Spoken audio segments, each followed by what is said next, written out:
What's up, guys? Okay, so we need to talk. Like, actually sit down and talk, because Raising Kanan episode 2 is work, okay? It is work. We got betrayal. We got a body. We got Jukebox almost doing something we are not ready to unpack, and we got Unique finally. Finally making a decision that might actually be good for him. So grab your tea, grab your snacks, get comfortable, because we are going through this episode together, scene by scene, the way we always do. Let's get into it.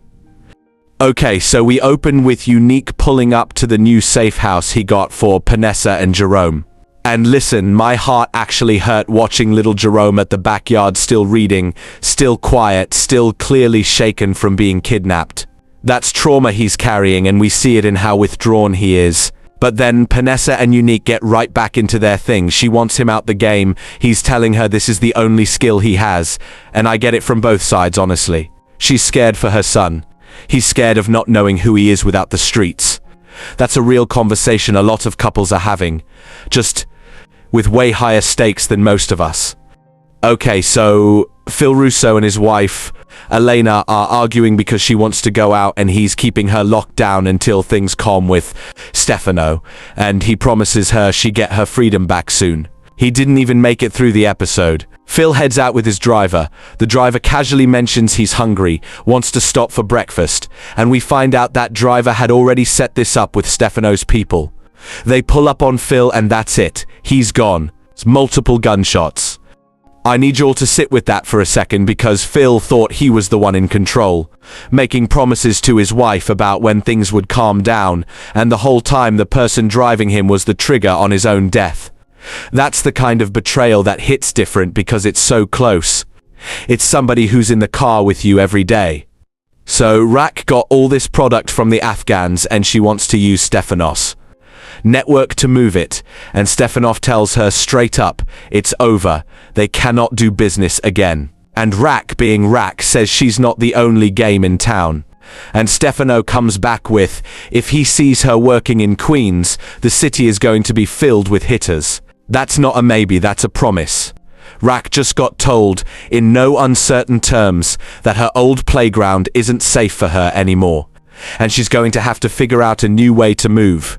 Which, keep that in your back pocket, because that's exactly what she does next.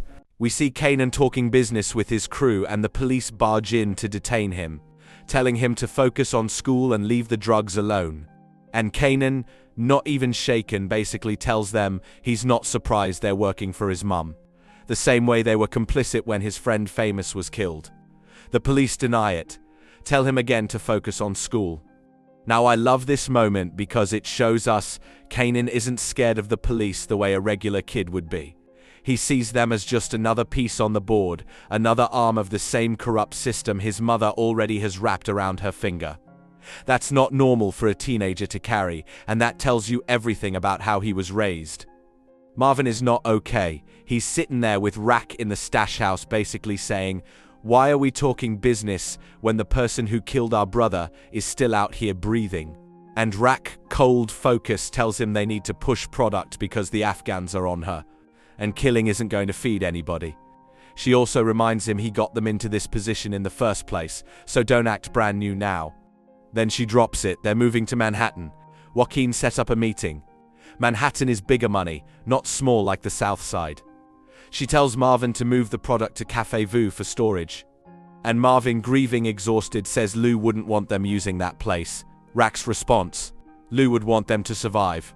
That line right there, that's Raq's whole philosophy. Survival over sentiment, every single time. Even over her own dead brother's memory. Okay, this storyline is getting deep. Garcia visits Aisha's mum. Tells her to keep her daughter away from Jukebox because the family is dangerous. Even brings up his own uncle being killed in a drug war in the hood. That's personal for him now, not just a job. Aisha comes and tells Jukebox what happened. And Jukebox surprisingly tells Aisha to actually listen to the detective and stay away from her, even though Aisha insists she doesn't care. But then Jukebox goes to Garcia's house to kill him, and finds out his wife is pregnant, and she leaves. Whew, okay. I need everybody to process that because Jukebox was seconds away from making a decision that would have changed her entire life, and a pregnant woman in a doorway is the only thing that stopped her. That's how close some of these characters are getting to points of no return. Breeze takes Taz to a meeting with Snaps and Pops but leaves him out of the actual meeting, which has Taz feeling some type of way. So Taz goes and tells Unique about it. Unique then pulls up on Breeze talking about how they're supposed to be partners and he's out here taking meetings without telling him. This is the beginning of cracks forming in this new alliance. And it's not even outside pressure causing it, it's internal disrespect. Breeze is already moving like he's above everybody, and that's going to cost him.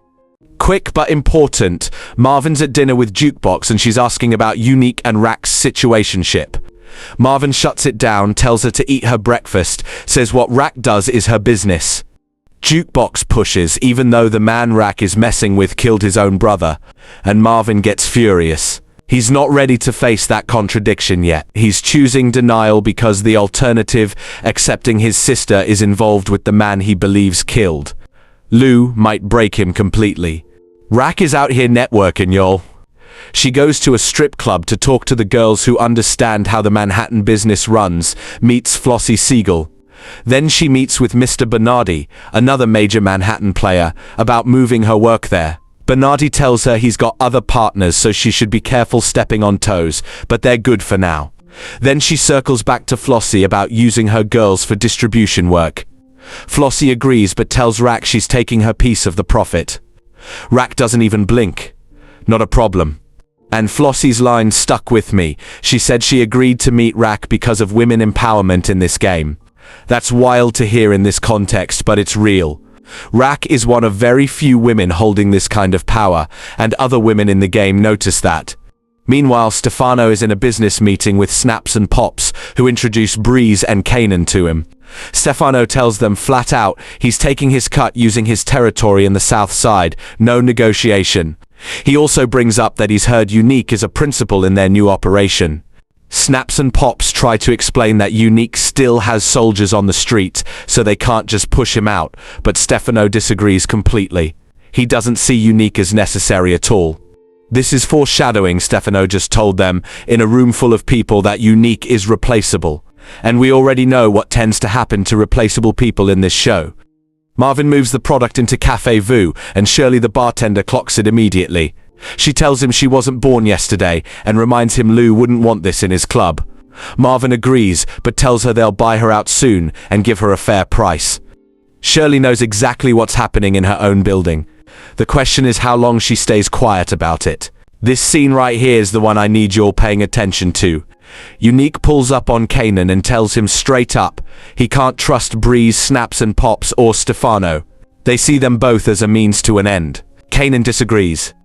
And then Unique goes there. He says he's heard rumors that he killed Lou, so why isn't Kanan coming for him about it? Unless Kanan doesn't actually have beef with him like that. Or maybe it's Raq, or Marvin, or maybe Kanan did it himself. Unique just planted a seed without saying a single accusation directly. He's testing Kanan's reaction in real time, watching for any flinch, any tell, and we know the truth. We're sitting here watching. Kanan have to hold his face together while the actual person responsible, him, gets quietly investigated by someone who doesn't even fully realize how close he just got to the truth. Unique is up in New Jersey with his Connect Akbar, who tells him to lay low. Unique says he can't, that's his whole problem honestly. He never knows when to sit still. Word gets back to Marvin that Unique was seen with Akbar in New Jersey. Marvin goes straight there, tells Akbar to give up Unique's location and he'll leave him alone. Akbar refuses.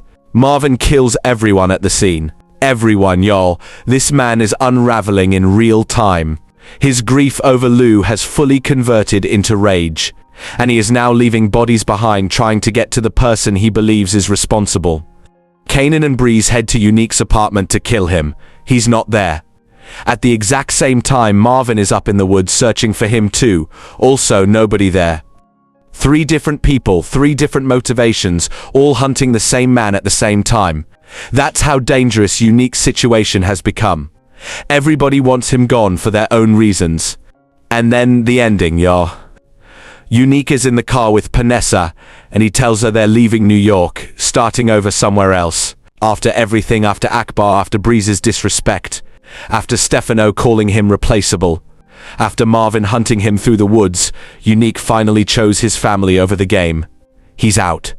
I genuinely didn't expect that, and honestly, good for him. Whether it lasts is a whole different conversation, but in this moment, he chose differently than every other character in this show ever has.